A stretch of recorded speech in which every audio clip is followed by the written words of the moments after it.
তুমি যদি কাউকে দেখো এবং নির্ধারণ করতে চাও যে সে জীবনে সফল হইব নাকি, তাহলে তুমি তিনটা জিনিস দেখতে পারো। প্রথমটা হইলো গিয়ে ডিলাইট গ্রেটিফিকেশন বা দেরিতে সন্তুষ্টি পাওয়া, যেটা এটা দেখা গেছে এখন সে কি পরিমাণ দেরিতে যে তার সাফল্য আছে ওইটার লেগে সে কাজ করতেছে কিনা। বা মনে করো তুমি জিমে গেলা, একদিন জিমে গেলা, 2 দিন জিমে গেলা, 3 দিন জিমে গেলা, তুমি কোনো ফল দেখবা না। তোমার ন্যূনতম ফল যেটা আছে এটা দেখার জন্য তোমার অন্তত, তোমার বোঝার জন্য অন্তত 30 দিন নিয়মিত জিমে যাইতে হবে।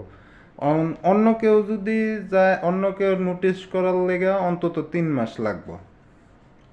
তো বা দেখা গেছে ব্যবসায় আছে, একজন কাজ করতেছে 2 বছর যাইতেছে, 3 বছর যাইতেছে, সে কোনো ব্যবসায় ফল দেখতেছে না, কিন্তু তারপরেও যে দেরিতে সন্তুষ্টি যেটা ওইটার কারণে সে ব্যবসা করতেছে, এটাই হলো গিয়ে দেরিতে সন্তুষ্টি পাওয়াটা।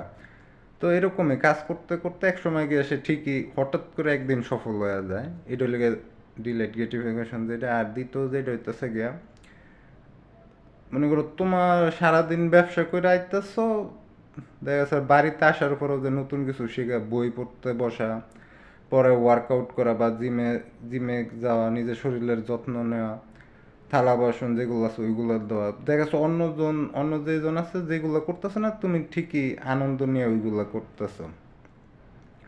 আর 3 নম্বর যেটা, ওটা হইলো গিয়া যে বড়লোক সাজা আর বড়লোক মানে ফুটানি যেটা আছে, ফুটানি করা আর ফুটানি না করা যেটা ওইটা। এখন তুমি দেখা যাচ্ছে ব্যবসা করতেছো, কিছু টাকা লাভ হচ্ছে, ওই টাকা খরচ করতেছো, ওইটার লগে ফুটানি এটা।